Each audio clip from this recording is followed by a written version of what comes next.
um evento e eles colocam uma mesa com comida, bem legal. Mas assim, não está podendo fazer coffee break, Miguel. Ué, eu quase comi o coffee break das pessoas ontem, quinta-feira. Está podendo, sim. Lá pode. Não. Eu não estou mentindo para você. Eu vi o coffee break na minha frente. Eu quase comi um salgadinho, entendeu? Uau, que legal, então. No CAD 3 deu para fazer. Ok, it sounds that we are streaming. A gente está no YouTube já, né, Tiago? A gente já começou a transmissão. Tiago não está aqui, não. Tiago subiu, mas parece que... Okay, Carlos and Richard, we stream the conference to YouTube. So before we get started, actually the YouTube is already recording our event.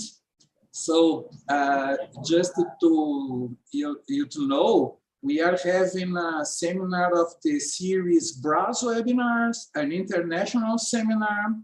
However, how the speaker is not in Glasgow, but is in ICB, in our institute. So we are going to have this seminar mixed. We are going to have the seminar presently and remote.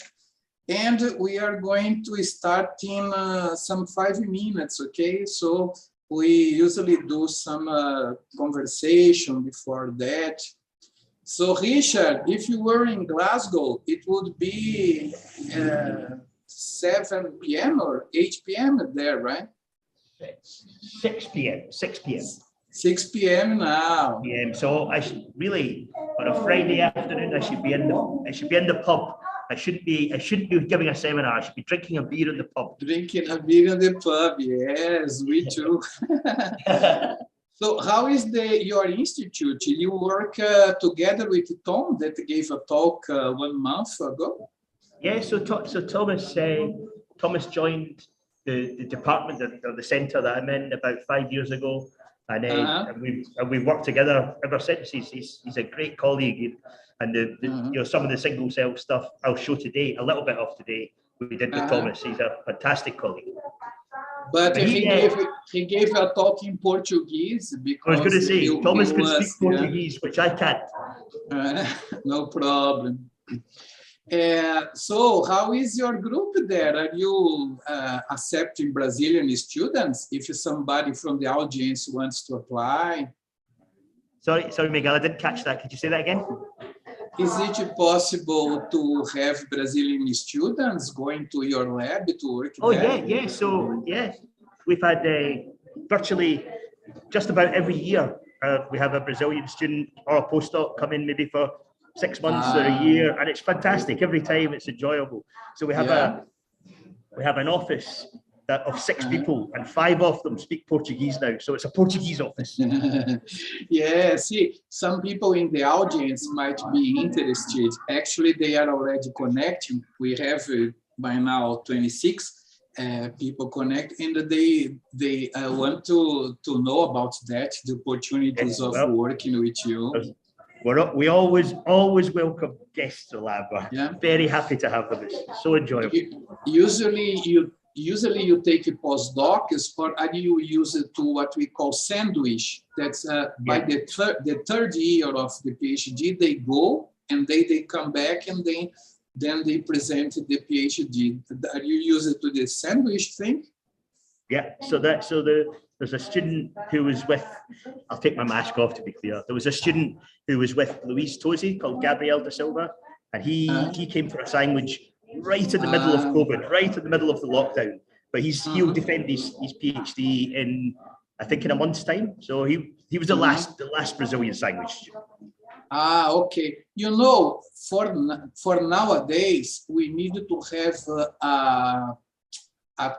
understanding between the universities to send the students there. Do you know that if we have already signed this memorandum of understanding? I believe we have, Miguel. I think two or 3 years ago, I came across with some people from Glasgow University, and the idea was to sign a memorandum of understanding. Now, I'm much too junior to be allowed to sign memorandums of understanding, but I think it was signed. So I think we have all the agreements in place that are needed. Yeah, okay. If we do not have, I can help with the people in the Brazilian side, you know, the girls that do the paperwork. Sure. It's important. Okay. So I think the link that you sent to everyone is open in another meeting. I have to ask you if the website BrazWebinar is with a problem too. Let's see. BrazWebinars you can place in the web, but if that is wrong, then it's a problem. Let's see. Junie. Two persons told me that the link from the email is correct. I got it here from there. Okay, I will have to try. Man. Well, I will have to ask the girl there to say in Portuguese some announcements, and then you can get started. You can get started after that announcement. Okay, so then Carlos can take the control. Sure. Because I have to disappear to fix that link. Okay. I will do very quick. So, announcement about, anúncio acerca do curso de verão, por favor. Então, oi, gente. Então, estou falando aqui hoje porque em 2 semanas a gente vai ter o curso de verão de informática, vai ser lá no CAD1.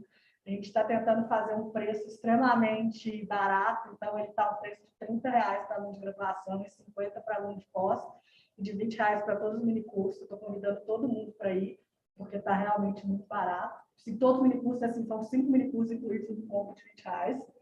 E assim, eu estou convidando todo mundo para ir, porque a gente tem o auditório nobre do CAD1, e a gente ainda não tem gente para encher o auditório. Então vai ser em 2 semanas, as inscrições terminam essa semana, se todo mundo pudesse ir, ia ser legal. E para achar o link da inscrição, é só ir no nosso Instagram, que é bioinfo_FD. Obrigada. Passando por Miguel, can I talk to you quickly? Miguel, hi, Richard. Miguel, you have to explain, Richard, why it's called curso de verão and we are in the winter. Isabella, please explain this. Well, it's a summer course. It's a summer course, but we are in winter because the summer course is the brand, but we are in winter, so it's the summer-winter course. Winter course. Yeah. I was just kidding. Thank you. Yes. So I'm very happy to be here to introduce Professor Richard McCulloch from University of Glasgow. As I told yesterday, Richard belongs to a small community of break scientists that work with DNA metabolism in trichinosomatite. And normally the science that work with DNA metabolism, DNA metabolism, you have 3 R's: replication, repair, and recombination. And normally the scientists choose one of these R to focus, to the replication, recombination, or repair. But he should try to get everything, all the R's that is possible. Because it's Richard. Yes, it's another R. So he should work with replication, repair, recombination, and he's doing a fantastic work in all of these areas. And today, he's going to show us the data about replication in Leishmania and Trypanosoma brucei. Thank you very much, Richard. Thank you very much, Carlos. As I said yesterday, it's always nice to be back in Brazil. I try and come here every year if I can, and COVID has stopped it for 3 years, so I've made sure I'm here for 2 full weeks this time. It's perfect. Poor Carlos is going to have to get more beer. So as Carlos said, what I'm going to tell you about is I'm going to tell you about DNA replication in 2 parasites. Oh my, what does this mean? Oh, it's stuck. Okay. It's not working. Could we turn it off? What? Just remove this. 1 minute. It's not working. Yeah, Oh, yeah. perfect. Yeah, just. So I'm going to tell you about DNA replication in 2 parasites. The parasites are Trypanosoma brucei and Leishmania major, or Leishmania rather. So I guess the question is, why should you care about DNA replication even remotely? Why does it matter at all? And I'll give you 2 slides to explain why we think you should study DNA replication. So the first is on this slide here. Most of our understanding of how DNA replication works comes from quite a small number of so-called model eukaryotes that all fit within a relatively small grouping of eukaryotes. So they include things like yeast, mammals, Drosophila, C. elegans. And there's not many studies that have looked at DNA replication in eukaryotes that don't fit into those groupings, that represent the diversity of eukaryotic biology. So we've done some of that. What I kind of want to ask is, do the rules that you find in, for instance, humans, do they match what you see in trypanosomes? And the answer is no, I think. The second question, the second reason for doing this is because if you study kinetoplastids, you can study really quite a large number of organisms within that kinetoplastid grouping. So you could study T. brucei, you could study Leishmania, Trypanosoma cruzi, Crithidia, many of the Lectomonas.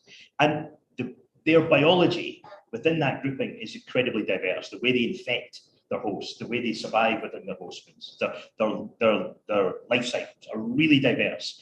So a question then is, does the way they use replication, does that maybe reflect the differences in the way that they live their lives? And by showing you a comparison between Trypanosoma brucei and Leishmania major, I hope to begin to suggest that maybe there's diversity within this grouping that we haven't really explored. Okay, so the two questions then are, I want to talk about the machinery that drives the initiation of DNA replication. And for that, I'm going to talk about just Trypanosoma brucei, because it's Trypanosoma brucei that we've done all the work in. And in the second part of the talk, I want to tell you about the way that we think these organisms coordinate the whole program of genome replication. And there, I'll compare Trypanosoma brucei and Leishmania.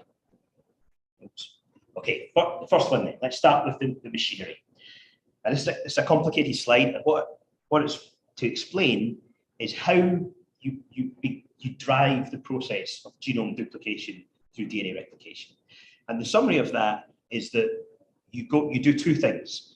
You define sequences within the genome that is where DNA replication begins. And they're termed origins. And those origins, after a set of enzymatic reactions, ultimately when you go into S phase where DNA synthesis takes place, those origins are the point where DNA replication begins. And to do that is a quite complicated series of reactions that are diagrammed in here. And I'll try and keep this as simple as I can. So the thing that makes an origin is the binding of a 6-protein complex in eukaryotes called the origin recognition complex, which is shown here. And the origin recognition complex binds to origins as an open circle. And it then, and the other thing I should say about the origin recognition complex is 5 of the 6 proteins within it are related proteins. They're all AAA plus ATPases.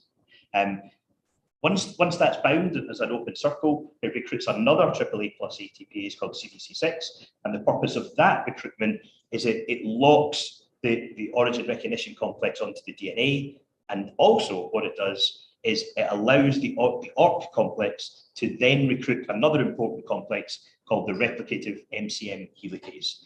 And the recruitment of the MCM helicase is quite similar in a way to ORC. It's got an open structure in the 6 subunits, and once it's bound onto the DNA, that closes and locks it onto the DNA.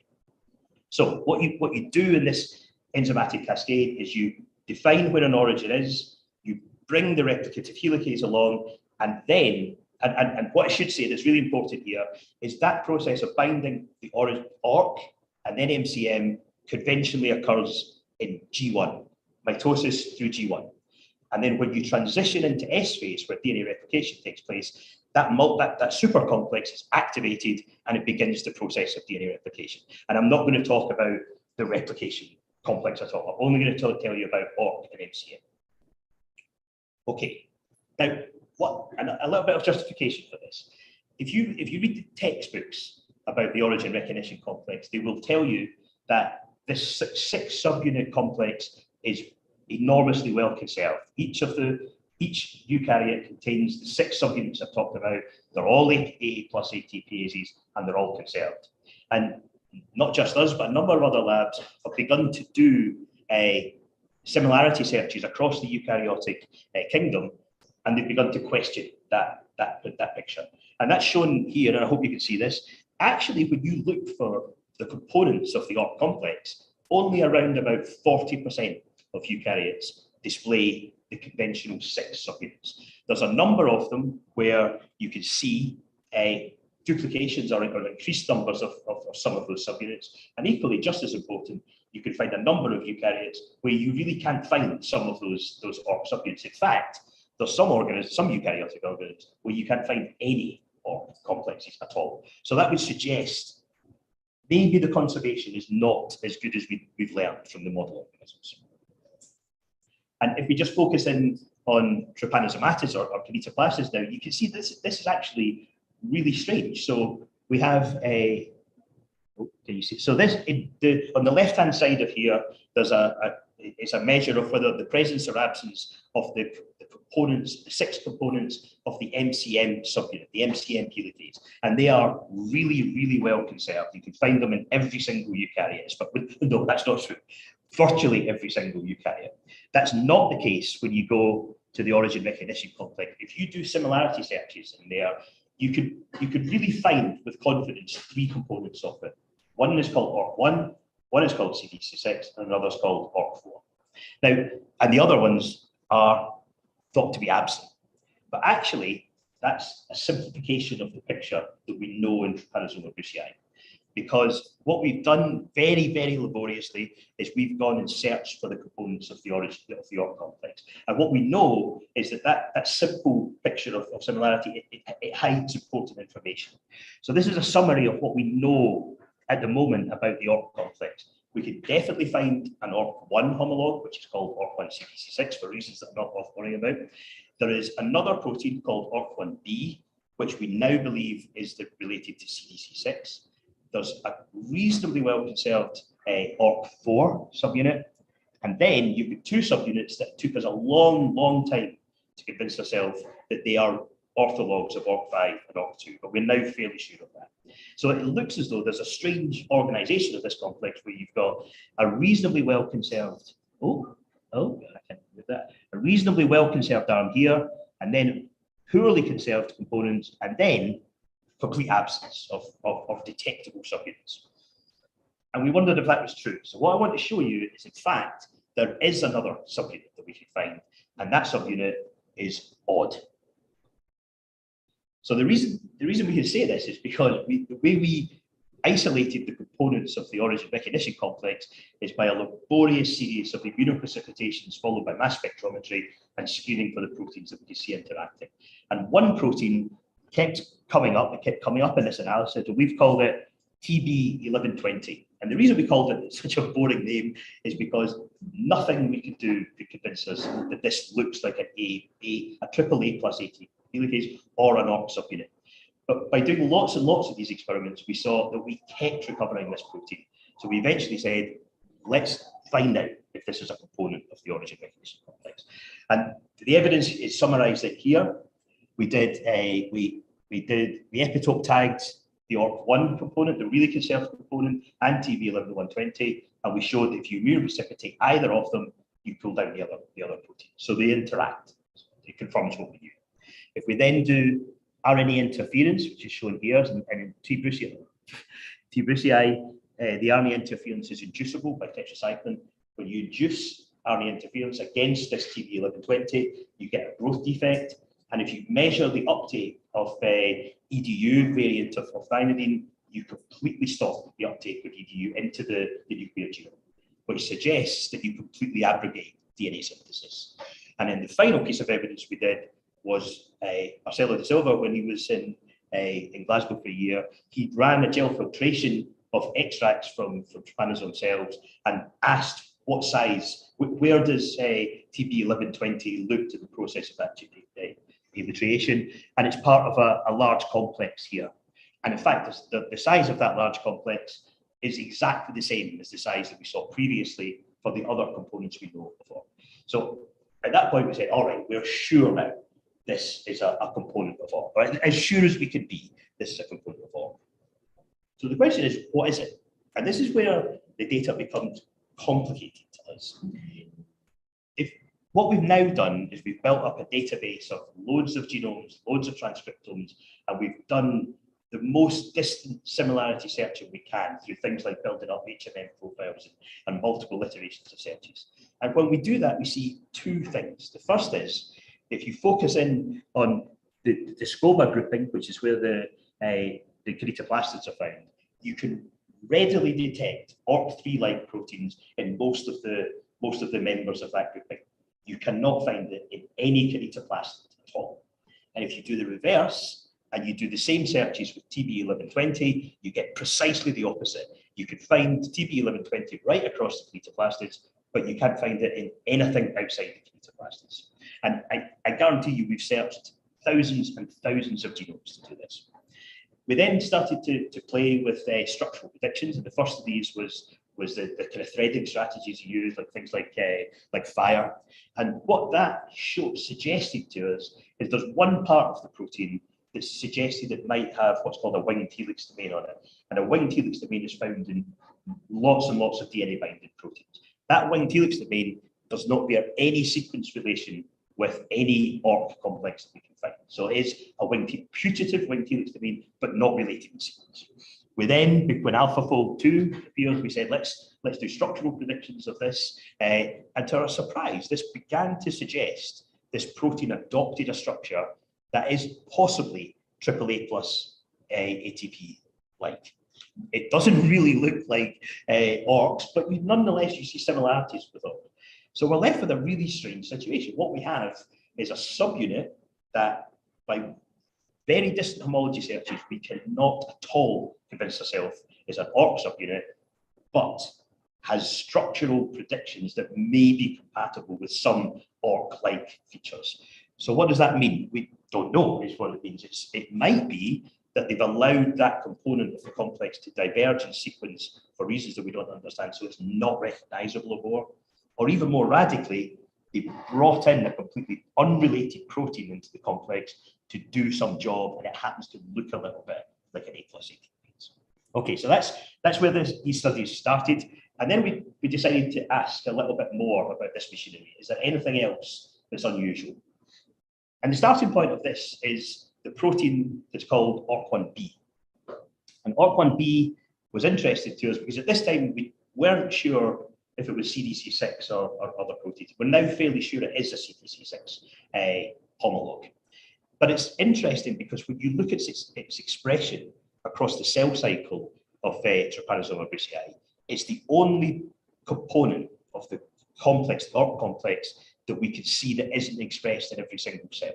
And when we did it, when Caterina Marquez did analysis of this, she looked at the timing of the expression of this protein, and by two different measures, one through immunofluorescence and correlating this with the DNA content of the cells, and secondly by isolating G1 and S phase and G2 phase cells and do Western blots, we became convinced that the key to this is it's not expressed in G1.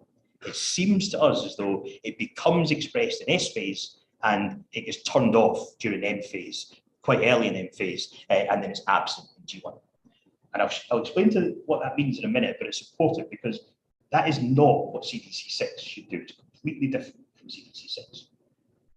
Okay, so that takes us so far. What else can we say? So very recently, Emma Briggs, who's an independent research fellow in Edinburgh, generously allowed us to contribute to to analysis that she was doing through single-cell RNA-seq. And I won't go into all the details of what she did, but one component of the analysis she did in Trypanosoma brucei was she was able to, when you look at the clustering of individual cells through the RNA-seq analysis, she could place where those cells were in the cell cycle using a pre-existing data set of markers that they derived from synchronization. So she could say some of these cells are in early G1, late G1, S phase. And furthermore, what she could do was she could do trajectory inference from that data, and you see a very nice circle that's shown there. If you then represent that circle as a linear pseudotime, and you look at the changes of expression of RNA, the RNA levels of genes across that pseudotime, you can see there's lots and lots of genes, hundreds of genes, in fact, whose expression changes across the cell cycle. And we were very selfish for this data. We said to Emma, tell us about the machinery that we're interested in DNA replication. And what we can see is the first and most important thing is ORC1b that I just told you about, that we think is only expressed in S phase. The RNA sequencing profile completely matches that. It's expressed in S phase, it's not expressed elsewhere in the cell cycle. And there's a couple of other proteins, CDC45 and ORC10, which we also expect only be expressed in S phase, and so they are. But the surprise is that we could detect RNA for 3 subunits of the MCM helicase. And those 3 subunits, again, only the level of RNA increases as you go into S phase, suggesting some sort of restriction in their expression to S phase. So what does that all mean? So that might mean that it's not just the structure of the origin recognition complex that's undergone divergence, the timing of the way that you construct the organization of the cell cycle might well be completely different. So this is shown here. So what we think we have is an origin recognition complex that's got an unusual asymmetric conservation. And when it gets loaded, we don't know when it's loaded onto the DNA, but it gets locked onto the DNA, not during G1 phase, because the ORC1b, which we think is CDC6, is only expressed during S phase. And that seems to maybe feeds further into it, and the MCM helicase might only be completed during S phase. And you might well ask, why would they do that? And the short answer is, I have no idea. Why would you reorganize a perfectly sensible orchestration of the coordination of DNA replication in this way? I simply don't know. We are at this stage, we are testing some of these predictions, in particular for the MCM helicases. And in testing those predictions, we'll try and understand what might be driving that altered coordination. Okay, so that's what I'm going to tell you about the machinery. Let me now tell you. Let me now tell you about the DNA replication program of the African of Trypanosoma brucei and Leishmania. So what I need to do is I need to remind you of the very strange organization of the. I'm going to start with trypanosomes, then I'm going to tell you about Leishmania, and then I'm going to come back to trypanosomes again, and it'll become clear why I'm going to do that in a minute. So let me start by explaining the strange organization of the African trypanosome genome. So what you have is each chromosome, each large megabase chromosome, and there's 11 of them, are organized into compartments effectively. In the middle of the core of the chromosomes, you have a whole series of multi-gene transcription units where potentially hundreds of genes share a single transcription start site. And what that means is that this core is made up of a small number of multi-gene transcription units, which means that there's a huge amount of transcription right across the entire core. The RNA polymerases, and RNA polymerase 2S mainly, traverse these really long distances. So it's a very highly transcribed component of the chromosomes. And then the other thing that they do is, as you move towards the telomeres, they set aside those subtelomeres to be filled with genes called variant surface glycoprotein genes that are necessary for immune evasion. And there's thousands upon thousands of these VSG genes. And in those locations, they are transcriptionally silent. They're not transcribed in situ. They can only be transcribed when they're moved around. So you've got this strange organization where you've got a really highly conserved core, really highly transcribed core filled with housekeeping genes. You've got untranscribed, normally untranscribed subtelomeres filled with PSGs, which are necessary for a specific aspect. Okay, so how can we understand how DNA replication works in this environment? And the strategy that we came up with, actually at exactly the same time, the lab of Konrad Nijinsky was doing the same experiments in yeast, and it's almost absurdly stupid the way we do it, almost absurdly simple. We tried a number of approaches to measure DNA replication, and we gradually settled on this simple approach because it was the easiest to generate data from. It's not quick, but it was the quickest thing. So what we do is very simple. All we do is we take cells that are replicating, cells that are in S phase, and we take cells that are not replicating, so that would be G2 or G1. We isolate those cells, then we isolate the DNA, and then what you do is you sequence the DNA and you map it to the genome. And in mapping to the genome, what you do is you record the ratio of reads that are mapped in the S phase replicating cells with the non-S phase non-replicating cells. And this is what they saw in yeast, just to give you an example of what it looks like. Oh, where's the mouse? You see these mountains and valleys that go right across the chromosomes. The mountains are the locations of where replication starts. They're the origins, and they start at one point, and then the replication spreads out. And the valleys are where replication terminates and the replication forms come together. So Konrad Nijinsky's lab did that in yeast. We did it exactly the same time in T. brucei, and it's 10 years ago now, terrifyingly. And we see something very, very similar. If you look at the 11 megabase chromosomes, you can see mountains and you can see valleys. So it looks relatively conventional. However, there is some unusual aspects to this. That is that every origin that we can detect, so we know their origins because we also mapped where the origin recognition complex binds. And every origin recognition complex binding site, every origin is right at the edges of the transcription units. So they're never found, we can never find them within the long transcribed domains. And equally, they're not all used all the time. So we think ORC finds at the boundary of every transcription unit, but only some of them become origins. And we just don't know why. We can't tell what's different about an origin active from an origin inactive ORC mix. We have no idea. And also, they're used at different rates. So you can see, for instance, here's a very strong origin with a really high MFAC peak, and here's a very weak origin down here. So what we think is happening there is some are used earlier in the S phase than later, or they're used more frequently. But the most important thing, I think, is that the origins are really, really widely spaced, and that's shown in the next slide. So we compare the pattern that we see in yeast with the pattern that we see in two different life cycle stages, in T. brucei, you can see that there's far fewer origins. They're much more widely spaced in T. brucei, and we kind of assume that that's a reflection of multi-gene transcription. They're trying to build the organization of replication so that they minimize intersection with transcription. And Marcelo da Silva, he modeled that to try and ask how many origins do you need to replicate the genome? And if you do that in yeast, you ask how many origins there are versus how many you actually require to synthesize the whole of the genome.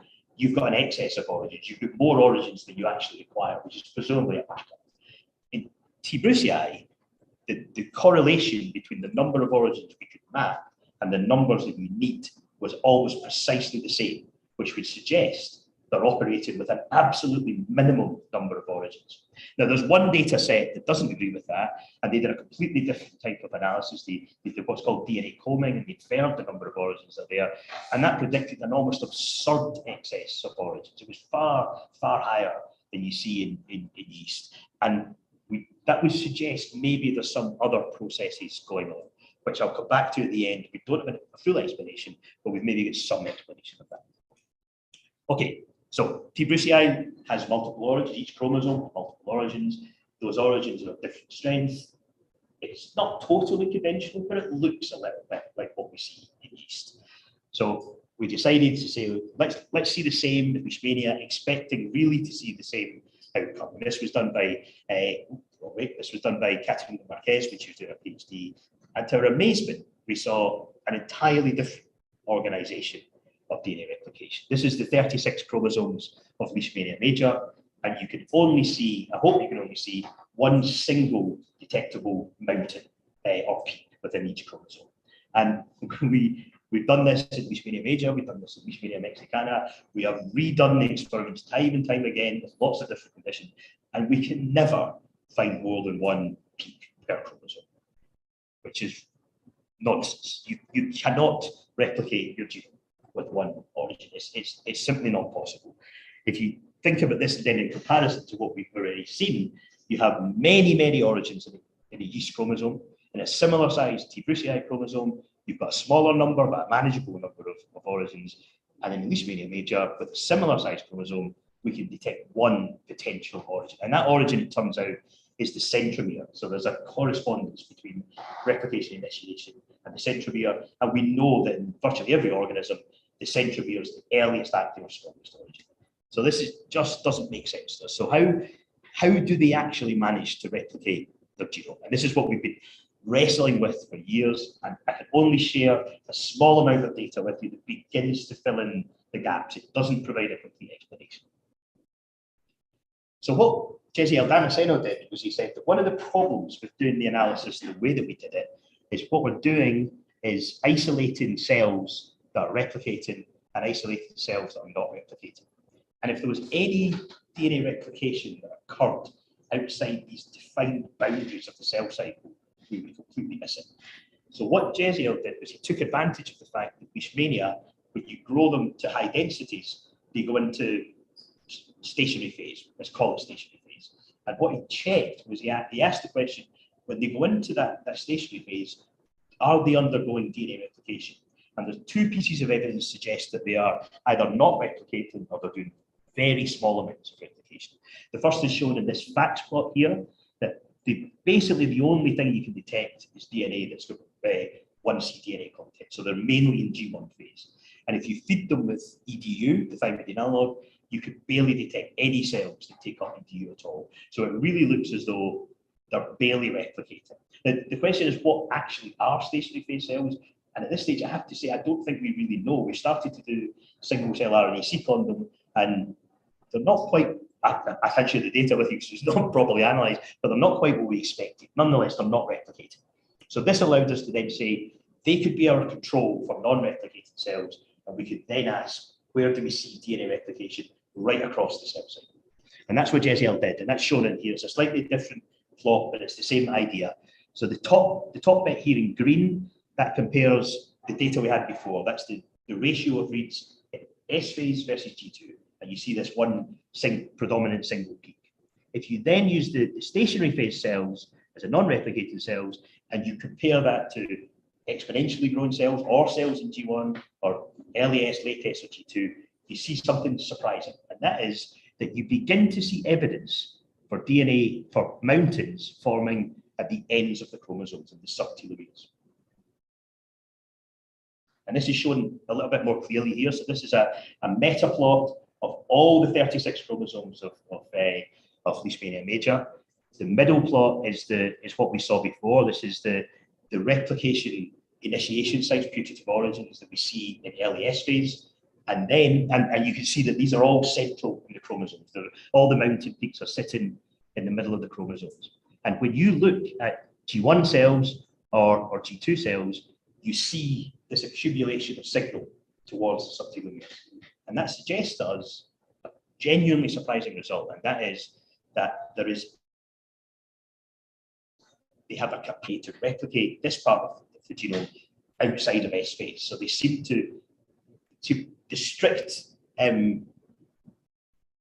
fixation on replication occurring within S phase, they seem to let that drift, and they allow some sort of DNA replication to move outside of S phase. That, however, I don't think we don't think it's enough to explain all the replication of the chromosomes, because it's really quite close to the chromosome ends. And we also think that replication is not the same as the replication that we're seeing from the chromosome core. And the evidence for that is twofold. What Jeziel did was he inhibited DNA replication in the cells with hydroxyurea, and he examined the effect of loss of a gene called RAD9, which is part of a repair complex called the 911 complex. And in both cases, what he saw was that the chromosome central peak is unchanged in these conditions. When you treat them with hydroxyurea, here, or you get rid of Rad9. In contrast, when you look at the replication you see in the subtelomeres, it's abolished, or it's very substantially reduced by the presence of hydroxyurea or loss of Rad9. So that would maybe suggest that we're seeing actually different machinery doing the replication in the core from the subtelomeres. It's not obvious to us exactly what that subtelomere machinery is, and we need to work that out. But nonetheless, that's the start of some evidence for that. And the second thing I want to show you is that the program of replication that I've been describing, where you have one predominant single peak that we think is an origin in the core of the chromosomes, is incredibly fragile. You could do a number of things, and you perturb this very, very easily. And the mutants that we've made shouldn't really immediately influence replication, and yet they have this effect. So the first one that we looked at, first one that Jesiel looked at, is RAD51. RAD51 is an enzyme of homologous recombination. It's related to replication, but it's mainly related to ensuring that once replication starts, it keeps going. It's not really to do with replication initiation. And we wondered if this gene was going to be essential, so we did conditional excision of the gene using dicree, which is juiced with rapamycin. And you lose RAD51, you add rapamycin, it doesn't change anything about the growth of the cells. They're perfectly fine. Well, until you let them go for a long time, and then they could become really quite sick, and we don't really understand why that is. But if you then measure or map the DNA replication program, you can see, it's maybe not totally obvious, but you could begin to see a loss of that nice distinct single peak in any chromosome. Okay, so that was our first indication.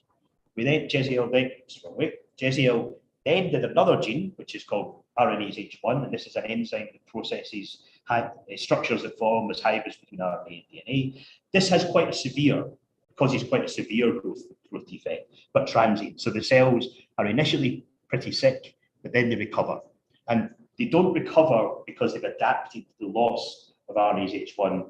Those, when you come out of the end of this growth curve here, at the end, those cells are true knockouts, that they no longer have the gene at all. And if you analyze the DNA replication program in those cells, they've got an even more significant loss of that central origin. And that's shown here in these meta plots. So this is the uninduced cells, where you've got these nice central peaks. And as soon as you go to the induced cells or the knockouts, you can no longer detect these peaks at all. And yet, these cells continue to replicate.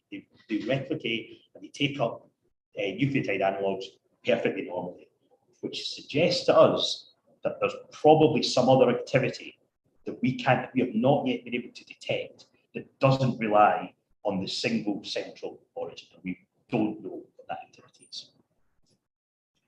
Okay, so I keep on the wrong way.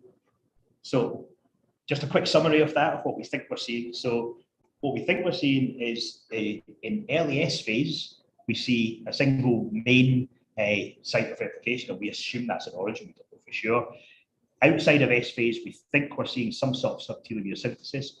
We don't know the machinery that drives that. And equally, we could perturb this central activity in here, and we could do that also. We could drive things towards the subtelomere with loss of different activities. So it looks to us as though there's really quite complex dynamics of DNA replication in Leishmania. And what I'm going to just quickly run through some new data we have on T. brucei that just made us reevaluate what we think about DNA replication in the context of this. So when we initially mapped the DNA replication origins in the T. brucei genome, we were forced to ignore the VSG-rich subtelomeres, and we were forced to ignore them because the assemblies were too bad. We really couldn't convincingly map the reads to those assemblies at all. But two things have emerged that allow us to do that. One is Nikolai Siegel's lab has used biosequencing combined with IC, and they've been able to now produce a much more complete assembly of the subtelomeres and place them in relation to the chromosome cores. At the same time, what we decided to do was use long-read nanopore sequencing so that we could assemble the genomes. And the two things, in truth, don't really match, but nonetheless, they improve the assembly really substantially. So the question is, what happens if we now take all our data we had before, that we could only really look at the chromosome core, and we remap to the subtelomeres? What do we see? Oh, wrong way. And come on. Oh, good. Okay, so this is shown here. This is just to show you either a packed bioassembly or a nanopore assembly to show you that you get the same basic result. And the result is that where the core has very clear mountains that we think are origins, when you go into the subtelomeres, we could barely detect any DNA replication activity at all.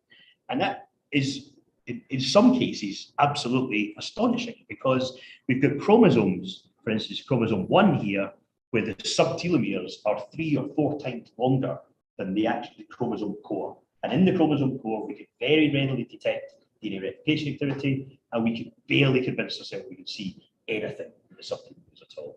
And the only locations that we think in the subtelomeres we can see DNA replication is where they happen to have centromeres. So let me just put that data, show that data in a slightly different way. So this is the core, and the color coding here is in red is where we think we could see. It's basically where we can detect peaks that we think are replication initiation sites, and we can see multiple peaks right across the chromosomes, all the way across that component of the chromosome. If we then compare that to the subtelomere, we can really only detect let me put numbers to that. If we go across the core, we think we can see in the order of about 45 to 50 origins. If we go to the subtelomere, we can convince ourselves only of 6 to 8 origins or peaks. And just to explain why that seems strange, the core and the subtelomeres are not some small component of the genome. The subtelomeres are just about as big a component of the genome as the core, and yet we can't readily detect DNA replication activity. So that really changes our view of what's going on in terms of DNA replication. So what we can do now is we can add the subtelomeres that we couldn't look at in T. brucei, and suddenly T. brucei looks a little bit more like Leishmania. It's got the core of its chromosomes. We can readily detect what we think, we know are multiple DNA replication origins.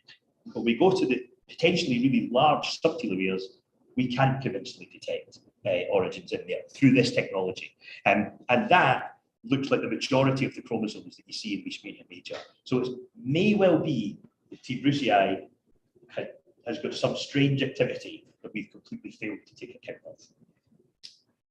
I'm running over time here, so let me finish with one very last thing that we could do using the nanopore assembly that we couldn't do before.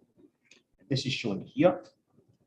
So I've kind of lied to you about the organization of the T. brucei genome. The T. brucei genome is mainly made up of 11 diploid megabase chromosomes. But in actual fact, they've got a whole series of other chromosomes, around about 100 to 200 what are called many chromosomes or intermediate chromosomes. And there was the organization, our understanding of the organization of those smaller chromosomes is shown down here. We think they're really just stores for VSG genes that we needed for immunization. And the majority of the sequence is made up of a set of repeats called 177 base pair repeats. So they seem to be a strange, unusual chromosome that's emerged in evolution as a store to increase the number of VSG genes that you have. And the assembly of them with short-read sequences is absolutely impossible, basically, because it's so repetitive. But using the nanopore sequences, we could get long reads that covered basically what we think is the whole of a small number of these mini or intermediate chromosomes. And when we map the data to that, we can actually see evidence for DNA replication taking place in there. So what you could just about see, I hope, is in the colored bars here, this is the ratio of reads in S phase versus G2 phase cells. And I hope you can see that there's an enrichment of signal across the 777 base pair repeats, which are shown in black, and then that signal diminishes to 1 as you move away from it. So what we seem to have overlooked in this chromosome, this genome, is that there's a set of chromosomes that outnumber the megabase chromosomes around about 10 to 20-fold, and there's actually a replication, or maybe even potential origins within those chromosomes that we'd never even considered before. So they're having to manage the replication of the megabase chromosomes, and at the same time manage DNA replication of hundreds of these mini and intermediate chromosomes. And the important thing here is that the 177 base pair repeats don't, as far as we can tell, exist anywhere else in the megabase chromosomes. So how they become sites of replication activity, we really at this stage don't. Okay. That's the wrong way. So let me stop there and give you some take-home messages. So what we seem to be seeing when we look at one component of the replication machinery, which is the very earliest acting component, the origin recognition complex, actually our data and other people's data suggest that the idea that this is a universally conserved 6-component subunit protein is not necessarily true. And the evidence from T. brucei, potentially right across the chletoplastids, is that at least one subunit of ORC has either been completely repurposed by diverging its sequence to do something else, or in fact has been completely replaced by something different. Our very preliminary data suggests that T. brucei, and again potentially not chletoplastids, the assembly of the complex in ORC and MCM might be deferred to S phase. So we would normally see that happening in G1, so that it's ready to be used in S phase. It may well be that this is all happening in S phase. Why? I have no idea. So we now think that we're seeing that when Leishmania we suggested had a really low number of replication origins, whereas T. brucei seemed to have a more conventional number of replication origins. When we put together the core and the subtelomere, actually both of them look to be operating with a severe deficiency of replication origins. And we can't help but think that the reason they're doing this might be to allow elevated levels of genome variation, because we need that genome variation as an adaptation during the life cycle. And finally, in Leishmania major, we seem to be seeing evidence that there's an activity, a replication activity that goes on in the subtelomeres that happens outside of S phase. And we really don't know what that activity is. And we are intrigued by the possibility that it may also operate T. brucei. Well, wrong way again. Oh, okay, so I hope as I was going through this, I mentioned the people that did the work. They're mentioned in red here, but like any scientific project that we do, there are people that do most of the experiments, but there's a whole pile of people that help out with those experiments, and we're grateful to absolutely everybody that contributed from my lab, from elsewhere, right across it. And I should make sure I say that we're funded by BBSRC, Wellcome Trust, and a number of other places, and importantly, by 1 or 2 grants from Brazilian funding agencies that we're extremely grateful for. Thank you very much.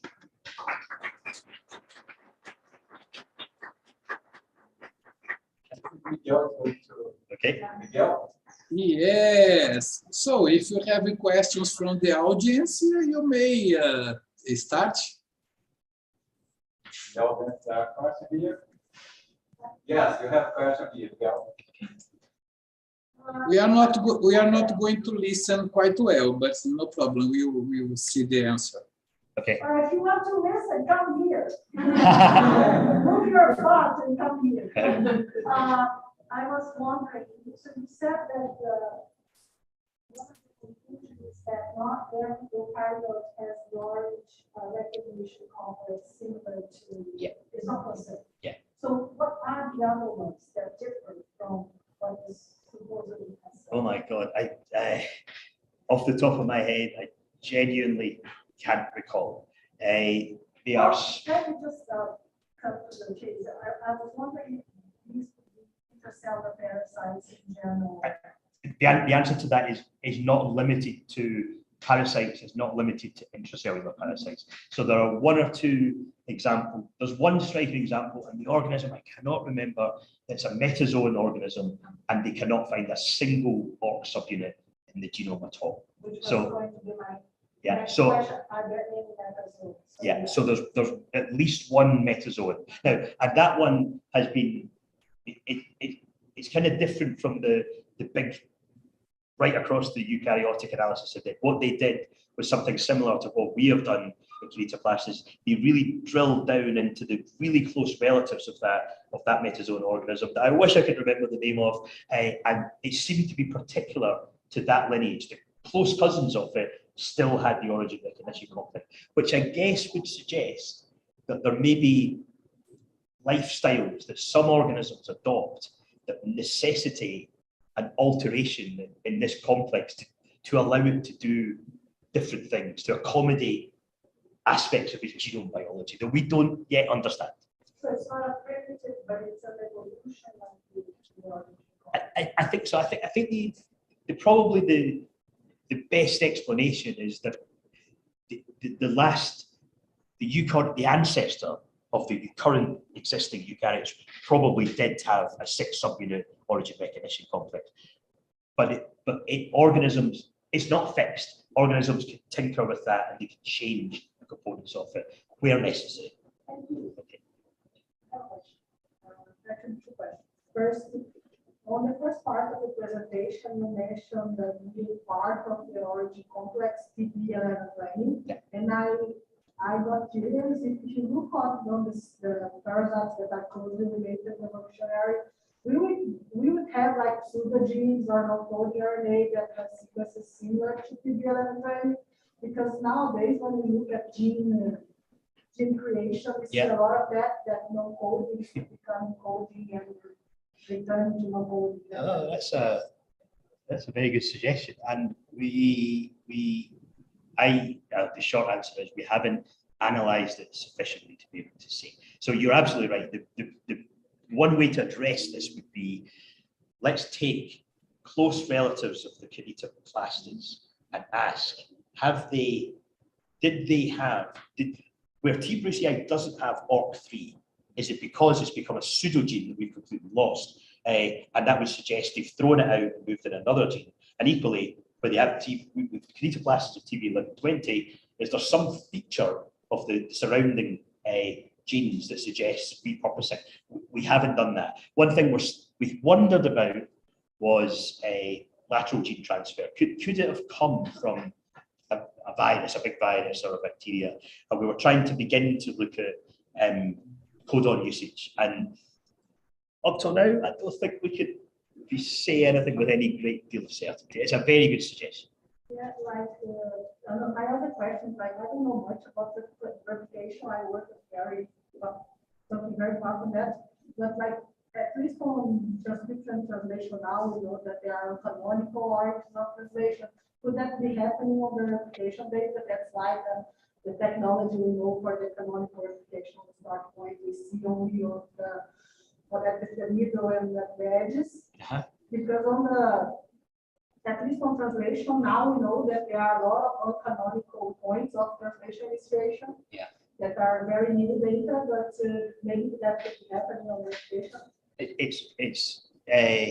Yes, it's definitely possible, and I guess our simple-minded thinking of how you organize the replication program within the really highly transcribed core is that you're really trying to make sure you limit the collisions between these things.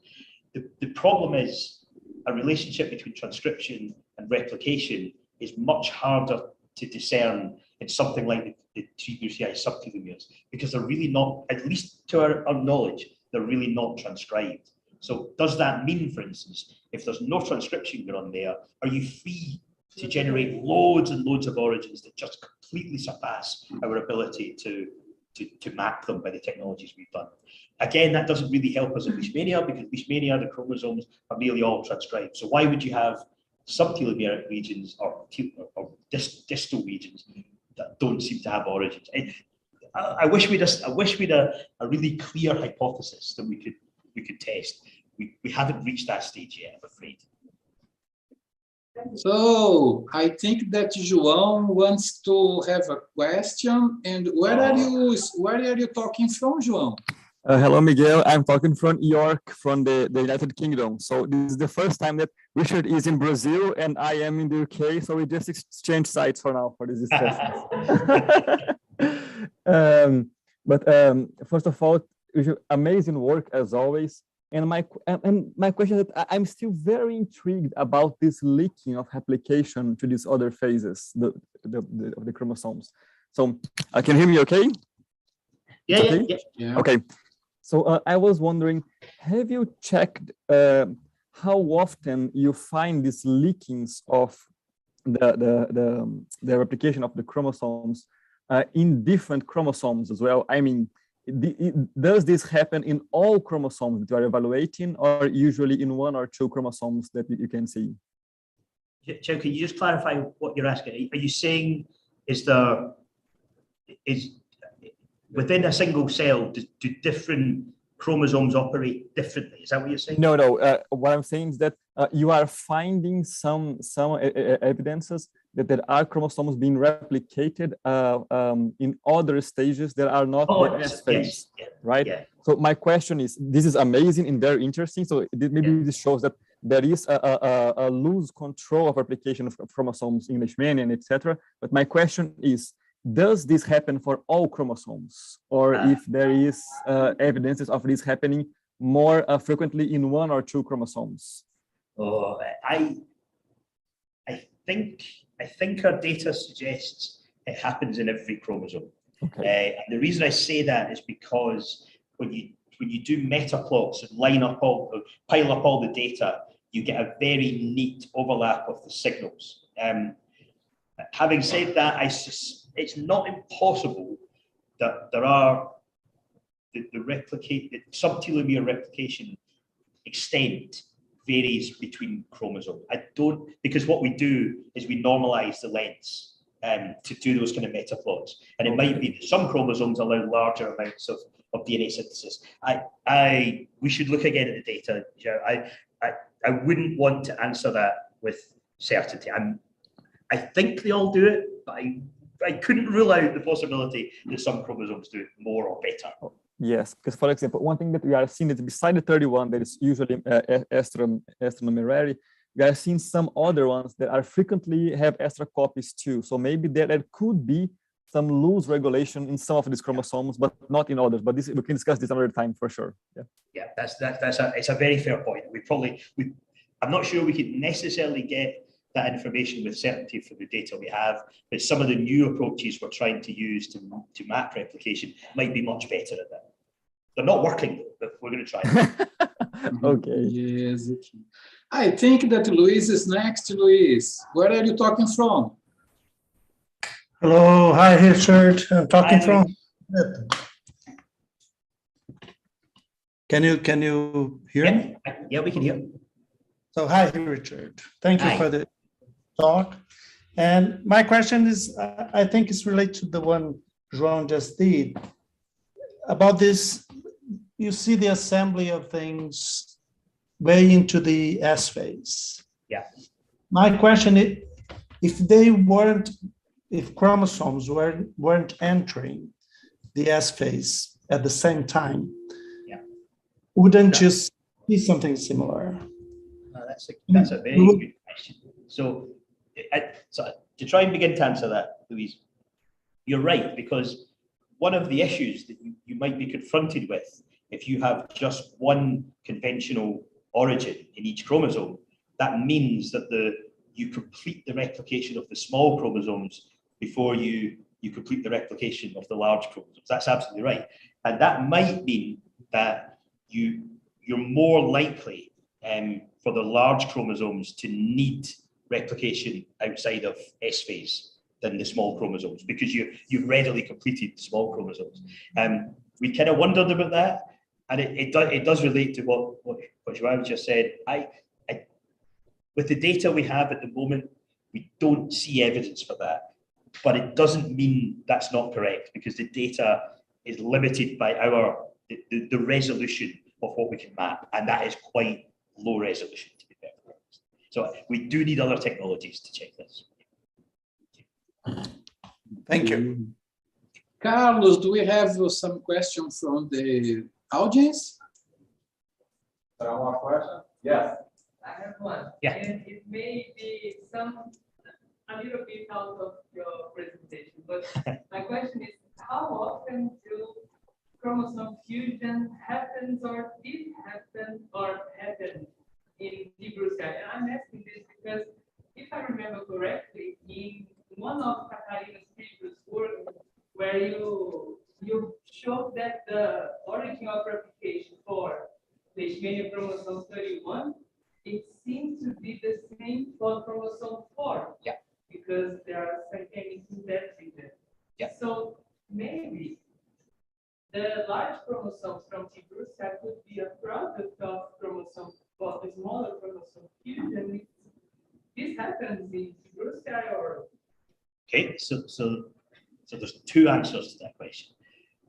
So if you, one way that you could get chromosome fusions in an organism is by chopping off the telomere. So if you chop off the telomere, you create effectively a double-strand break. And a response to that in a number of organisms is they fix that break in some circumstances by bringing two chromosomes together and fusing them. So they're going to die if they don't keep the telomere, so they bring them together and just generate a bigger chromosome. The surprising thing is if you do that in T. brucei, if you remove the telomere, they don't do chromosome fusions. It's almost as though they've got a serious aversion to making further fusions. That's one answer.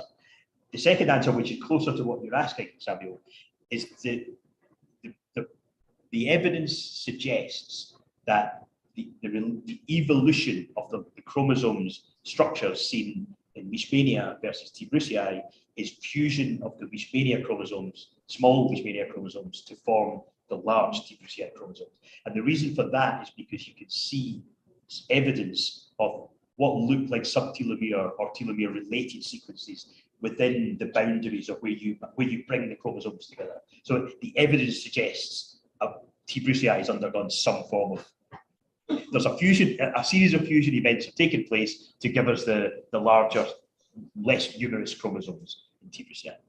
I was asking this because maybe you can explain the multiple origins of replication in T. brucei chromosome. There's fusions of smaller chromosomes. Yeah, we think we can, and the reason we think we can is because if you look for synteny between the locations of the chromosomes in Leishmania and the locations of the chromosomes in T. brucei, around about 40% of them are clearly in the same location, in a conserved location, only 40%. So it would be consistent with the idea of chromosome fusions. It would be consistent with it. One of the experiments we're trying to do now is to deliberately do what you're suggesting. So deliberately take two Leishmania chromosomes, deliberately take two T. brucei chromosomes, and make them into big giant chromosomes and ask, for instance, let's take an example of Leishmania. We think each Leishmania chromosome can only support a single origin. If we force them to put two chromosomes together, do both origins continue to operate, or do they immediately suppress one origin? We haven't done the experiments yet. We think now we've thought through experimentally how to do it, but we haven't tried it. I have a question. Yeah, you showed that MCM is not expressed in G1 phase, and that the eukaryotic organism normal MCM is important to open the form to start. Yeah. But you show also in Leishmania, you need the rate 51 and an RNase H to do this. Yeah. It's possible. I don't know if you try to see this in T. brucei, if you are going to have a rate 51 knockout and a rate RNase H2 knockout, that you change the fix that you are seeing. Is it possible in this organism the first orange is not opened by MCM, but it's opened by another process like recombination in every loop? And the MCM after going to open other orange? I think, yes, it would be it's possible, of course it's possible. It would be quite an extreme explanation for what we see. But the reason we can't discount it is because we have never mapped where MCM binds in the chromosome. We've never looked at it. We've just simply not asked. If we know where the origin mechanism complex binds, does MCM always get loaded up? We've absolutely not done it. I guess I should make one note of caution, fellas, and that is the data for MCM at the moment is purely single-cell RNA-seq data. It is purely suggesting that there's a change in predicting that there's a change in the level of RNAs for 3 of the MCMs as you go across the cell cycle. We have not checked the protein levels. Maybe this is an artifact. Maybe this is an overinterpretation of the data. We are now trying really hard to label the proteins and then synchronize the cells and see if we can see, first of all, do the MCM proteins change? And also what we'd really like to do is ask, when do you form this complex between ORC and MCM? Does it actually only form an S phase? If all of that happens, and let's say MCM really behaves strangely, we'd have to come back to the kind of hypothesis you suggest. Yeah. Mm-hmm. Let me see if we have questions from the Zoom platform. Richard, One question. There is another question here, Miguel. One more question here. Go for.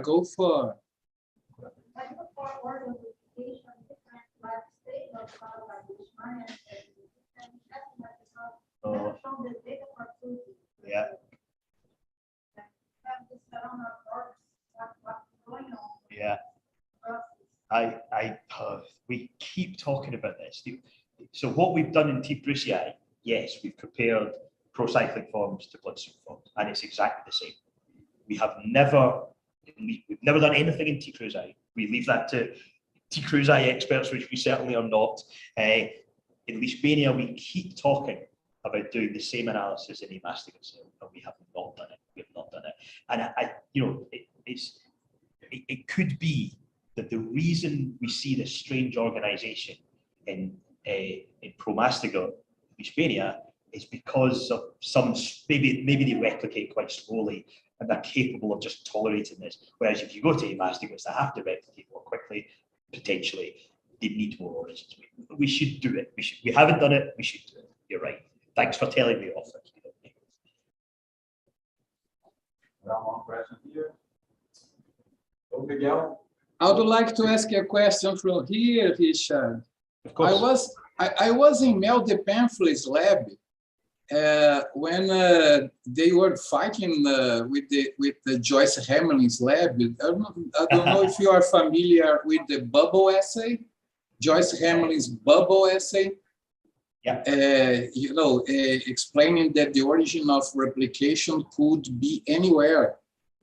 But then Mel came with the Jesuit model, saying that the bubbles are not quantitative.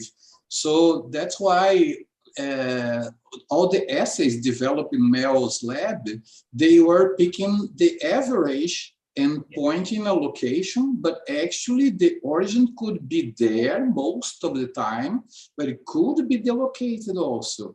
Yeah. What's your opinion on those organisms? Is a sequence specific place, or could be like this proposition that mostly is in this place, but it could be around? Yeah, I entirely take your point, Nick. That's completely correct. The way that we've analysed origin locations is an average. It's a population. It's an average, and the peaks that we see are so low resolution that we could never say this is the precise location of where an origin is. It is absolutely possible that there's multiple origins spread across a location, and they accumulate to give you the picture that we see. It's absolutely true. We tried one of the whole next generation sequencing approach that we did was we tried really hard to do the bubble assay. We tried really hard to run the gels to look for the bubble, and we failed horribly and multiple times and miserably. And the poor postdoc that was trying to do it became more and more depressed, and we said, let's give up. We're not going to make you run more two-dimensional gels ever again. But you're right. You're absolutely right. At that time, Mel invited a postdoc from Joyce Hamlin's lab to do the bubble in New Jersey. And the bubbles were all the place, all around. So then the proposition is that several are called, but only a few are chosen. The Jesuit thing. And it remains a possibility, I would say, even for this organism, where the regions between the transcription units where we think replication started are not so small, to be perfectly honest. They could be 10, 20, 30 kilobases. There's plenty of scope for many origins. All right. Okay. Are the questions there and here? No. No more questions here? No, I think we're finished. You know that we had around 70 people watching between presentially in Zoom and also in YouTube, and your conference is recorded in our channel of YouTube, and also we posted in the program of BrazWebinars. So if you want to ask some students or people to see lately, you just go to BrazWebinars website, and then the recording is there. All right.